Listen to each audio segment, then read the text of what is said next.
Greetings and welcome back to Room 303 in our chats with Emily, as we are calling our readings through the poetry of Emily Dickinson. We are in the Johnson edition. We turned out a poem 623, It Was Too Late for Man. You'll remember this too late phraseology from our study of Emily poem number 90 in the Johnson edition.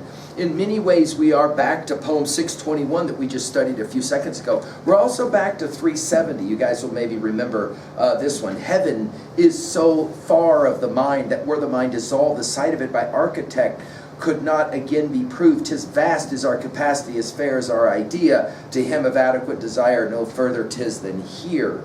Now, we're back in many ways to 621, but now we're asking maybe God can help, and the maybe will be the key here for the tone of this poem. I want you to pay attention to tone of voice in this poem. Now, our assumptions, you've been following our stuff at learnstrong.net, down that left-hand side, chats with Emily, our playlist. Hopefully you worked through our set of introductory comments as well as the preceding 622 poems that we've already studied. We just finished with 622 to know just how he suffered. And if you do that, this will not be an unusual poem for you. You will see this couch. Emily has been struggling back and forth with this question of where is God, right? It's the Job question of the Bible, obviously. It was too late for man, but early yet for God, creation, impotent to help, but prayer remained our side. How excellent the heaven when earth cannot be had. How hospitable then the face of our old neighbor God. Now notice it's our, not mine. And notice it's the old neighbor capitalized. And then notice the dash with God set between two dashes. Again, some of us will read this poem as Emily finally is going to admit that when you get in the worst of imaginable situations, the only thing you can do is pray to God. Some of us will read this poem as she's clearly not saying that. This is ironic and satiric in every way. Notice, it was too late for man. In a second, it will be the creation. In other words, nobody can do anything about this. But early, maybe, the word yet is our key word of this poem, for God. Creation, impotent to help. Go back to 42, poem 42 for that one. But prayer remained our side. You'll remember our study of prayer from a number of poems. You'll remember 437, prayer is the little implement through which men reach. Where presence is denied them, they fling their speech. By means of it in God's ear, if then he hear, this sums the apparatus comprised in prayer. And you'll remember as well the 376 when we play that game. You'll remember this is, well, of course, one of the most famous of the poems on prayer. Of course I prayed. And did God care? He cared as much as on the air a bird had stamped her foot and cried, give me my reason, life I had not had, but for yourself.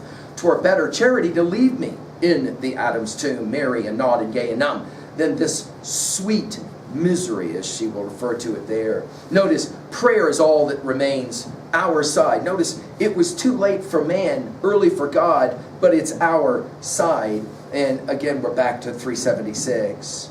And then, how excellent. Now again, some have read this as Emily's satiric wit, her voice of satire. Some have read this as, this is what she really believes. I'm going to leave it to you guys to decide, right? This is why we call these lectures chats with Emily.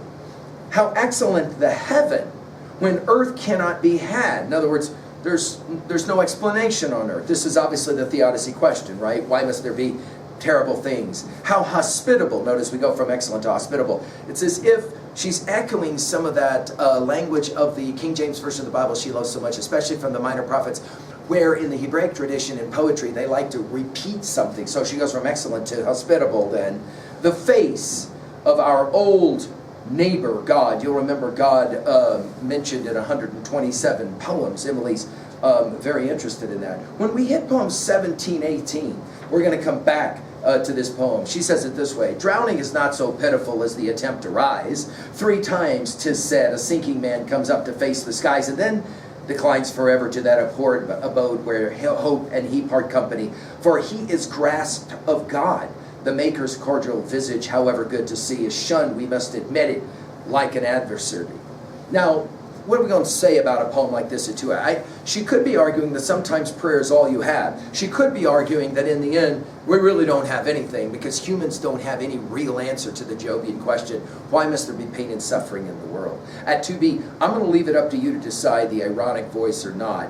Is it serious? Is it ironic? You get to decide. At 3a, well, obviously all of the ironic poems we've already read, and we just worked with 1718 as well. Think about the irony of Chaucer. Think about the irony of Swift, the satire of Swift. I think Emily's playing a very similar game. Even Pope's, what does he say in Essay on Man? Presume not God to scan the proper study of mankind as man. It's very possible that Emily's playing with some of that. Finally, at 3b, what are your views on prayer, on pain and suffering, and the use of prayer? Thank you.